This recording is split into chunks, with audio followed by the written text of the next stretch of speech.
ফাইজলামির একটা সীমা আছে। আমি কি চিড়িয়াখানার পশু পাখি যে আমার এখানে আটকে রাখছে? দেখেন, একটা কথা সাফ সাফ করে বলে রাখতেছি, আমি আমার যদি এখান থেকে বাইরে হতে না দেন আমি একদম পুলিশ ডাকুম।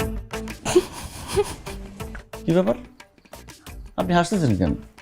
আমার এই অবস্থায় দেখে আপনার ভালো লাগতেছে না? মজা লাগতেছে আপনি হাসতেছেন? আপনি শান্ত হন, শান্ত হন। আপনি যখন ওই পুলিশের কথা বলছেন না, তখন মনে হয়েছে কি ভূতের মুখে রাম নাম বাইর হইতেছে। আচ্ছা শুনেন, আমি আসলেই অনেক সরি। আমি আসলে বুঝতে পারি না আমার কারণে আপনি এরকম একটা ঝামেলার মধ্যে পড়ে যাবেন। আমি সরি। আপনার সরি দিয়ে আমি পানি খাবো? বিপদের মধ্যে ফালায় এখন সরি বলতেছে। সব দোষ আপনার। আজকে আমার এই অবস্থার জন্য দায়ী আপনি। আপনি আমার কি বললেন? আমার এই কাজটা দিলেন যে প্রেমের অভিনয় করতে। আপনার বোনের সাথে প্রেমের অভিনয় করুন, যাতে সে ব্যস্ত থাকে, আপনি প্রেম করতে পারবেন এদিক দিয়ে।